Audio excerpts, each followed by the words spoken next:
PSL 2026 अभी काफी वक्त है, ऐसा लगता है ना। लेकिन टीमों की जो बुनियाद है वो आज से ही रखी जा रही है। वो कौन से 3 खिलाड़ी होंगे जो हर फ्रेंचाइज की पहचान बनेंगे? आइए उन फैसलों में गहराई में उतरते हैं जो आने वाले सालों में लीग की किस्मत बदल सकते हैं। लेकिन खिलाड़ियों की बात करने से पहले एक बहुत ही बड़ा सवाल है। एक ऐसा सवाल जिसका जवाब फिलहाल किसी के पास नहीं। 2026 में ड्राफ्ट होगा या नीलामी? ये कोई मामूली बात नहीं है, ये पूरी गेम बदल देता है। और इसी वजह से सही खिलाड़ियों को अपने पास रखना पहले से कहीं ज्यादा अहम हो गया है। तो इस तज्जिए में हम हर टीम के इंतखाब का जायजा लेंगे। पेशावर और लाहौर से शुरू करेंगे, फिर इस्लामाबाद और कराची की तरफ बढ़ेंगे।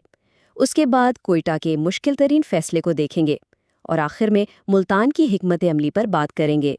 तो पहेली ये है, अगर हर टीम सिर्फ 3 खिलाड़ियों को रख सकती है तो वो कौन होंगे? आइए इसी मफरूज़े के साथ आगे बढ़ते हैं। तो सबसे पहले बात करते हैं पेशावर ज़ल्मी और लाहौर कलंदर्स की। इन दोनों की सोच में क्या फ़र्क है, आइए देखते हैं। पेशावर ज़ल्मी के लिए जो इंतखाब नज़र आते हैं वो तजर्बा, नौजवान टैलेंट और खालिस कमर्शियल सोच का एक ज़बरदस्त मिक्सचर है। मास सदाकत, अहमद दानियाल और बाबर आजम। लेकिन हर एक के पीछे की वजह बिल्कुल अलग है। देखें, मुआज़ सदाकत को रखना तो एक सीधी सी बात है। ये मुस्तकबिल के लिए एक इन्वेस्टमेंट है। वो अगले 10 साल तक फ्रेंचाइज का चेहरा बन सकते हैं। दूसरी तरफ है अहमद दानियाल, वो बॉलर जिनका दिल बड़ा है। जब मैच फंसता है ना तो गेंद इन्हीं के हाथ में दी जाती है। और फिर आते हैं बाबर आजम। देखिए, ये फैसला क्रिकेट से ज़्यादा बिजनेस का है।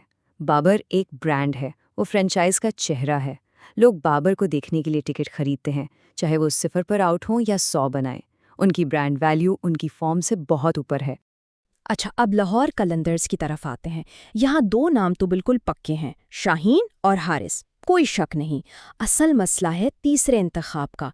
ये हाल और मुस्तकबिल के दरमियान एक बहुत बड़ा फैसला है।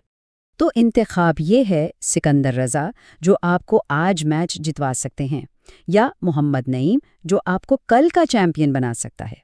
लाहौर ऐसा लगता है मुस्तकबिल पर दाव लगा रहा है। नईम को लंबी रेस का घोड़ा कहा जा रहा है और ये एक ऐसी सरमायाकारी है जो उन्हें लीग की अगली बड़ी ताकत बना सकती है। चलें, अब इस्लामाबाद यूनाइटेड और कराची किंग्स की तरफ आते हैं। एक टीम अपने मजबूत कोर को हर हाल में बचाना चाहती है, जबकि दूसरी को अपनी खोई हुई रूह दोबारा तलाश करनी है। इस्लामाबाद यूनाइटेड के लिए ये 3 नाम सिर्फ खिलाड़ी नहीं हैं, ये उनकी टीम का दिल और जान है। शादाब खान, नसीम शाह और मोहम्मद नवाज, ये उनकी पूरी हिकमत अमली की बुनियाद हैं। ये तीनों मिलकर एक ज़बरदस्त कॉम्बिनेशन बनाते हैं। शादाब और नसीम उनके लंबे अरसे की कामयाबी की ज़मानत हैं, और नवाज तो वो एक्स फैक्टर हैं जो किसी भी दिन अकेले अपने दम पर मैच का पांसा पलट सकते हैं। कराची किंग्स को एक नई शुरुआत की सख्त ज़रूरत है, और ये 3 खिलाड़ी उसकी बुनियाद बन सकते हैं। अब्बास आफरीदी और हसन अली तजुर्बा और जारहियत लाते हैं, लेकिन इरफान खान नियाजी की बात ही कुछ और है। उनकी फील्डिंग, वो अकेले 10 से 15 रन्स बचा सकते हैं, और ऐसा खिलाड़ी बहुत नायाब होता है। और अब कोयटा ग्लैडिएटर्स, वो टीम जिसके पास इतने सितारे हैं कि 3 को चुनना तकरीबन नामुमकिन है। यहाँ लिया गया हर फैसला बहुत तकलीफ देह होगा। एक लम्हे के लिए जरा सोचिए, अगर फैसला आपके हाथ में हो तो आप किस बड़े नाम को टीम से बाहर करेंगे? इसका कोई आसान जवाब नहीं है, बिल्कुल नहीं। और यही कोयटा का सबसे बड़ा चैलेंज है। जरा इस लिस्ट पर नजर डालें। मोहम्मद आमिर जैसा तजुर्बाकार फास्ट बॉलर, इब्रार अहमद जैसा पुरअसरार स्पिनर, और सऊद शकील जैसा ठोस बल्लेबाज। और लिस्ट अभी खत्म नहीं हुई। इनमें से किसी को भी छोड़ना एक बहुत बड़ा जुआ है।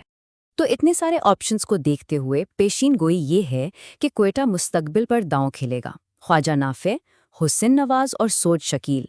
इसका सीधा सा मतलब ये है कि मोहम्मद आमिर जैसे बड़े नाम को छोड़ना पड़ेगा। ये एक बहुत हिम्मत वाला और शायद मुतनाज़ा फैसला है। तो इसके पीछे की सोच क्या है? सोच ये है कि 2 ऐसे नौजवान खिलाड़ियों में इन्वेस्ट किया जाए जो पाकिस्तान का मुस्तकबिल हैं, और अपने कप्तान सऊद शकील पर भरोसा कायम रखा जाए। ये सिर्फ क्रिकेट का फैसला नहीं है, ये वफादारी का भी सबूत है, जो हमेशा से ग्लैडिएटर्स की पहचान रही है। आखिर में बात करते हैं मुल्तान सुल्तान्स की। وہ ٹیم جو ڈیٹا پر بہت زیادہ انحصار کرتی ہے، لیکن اب ایک نئی ملکیت کے تحت فیصلے ہوں گے، تو اس سے کیا فرق پڑے گا؟ ملتان کے لیے یہ 3 انتخاب ہیں، لیکن یہاں سب سے بڑی اور شاید سب سے حیران کن بات محمد رضوان کا ٹاپ 3 میں نہ ہونا ہے۔ آئیے دیکھتے ہیں کہ اس کے پیچھے کیا وجہ ہو سکتی ہے۔ ہر انتخاب کی ایک ٹھوس وجہ ہے۔ عثمان خان یہ ملتان کی جرسی پہن کر ایک الگ ہی مخلوق بن جاتے ہیں۔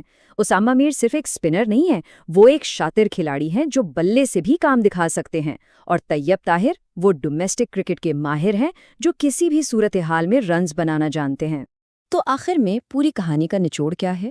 یہی کہ ہر ٹیم ایک ہی توازن تلاش کرنے کی کوشش کر رہی ہے، آج کے ستارے، کل کے سپر سٹارز اور وہ کھلاڑی جو ٹکٹ بیچتے ہیں۔ یہ ایک بہت مشکل کام ہے اور ہر ٹیم کا جواب مختلف ہے۔ اور آخر میں سوال یہی رہ جاتا ہے، کیا یہ فیصلے جو آج کیے جا رہے ہیں کل کے چیمپئن بنائیں گے؟ اس کا جواب تو وقت ہی دے گا کہ کون سی حکمت عملی کامیاب ہوتی ہے اور کون سی ٹیم اگلی PSL سلطنت بن کر ابھرتی ہے۔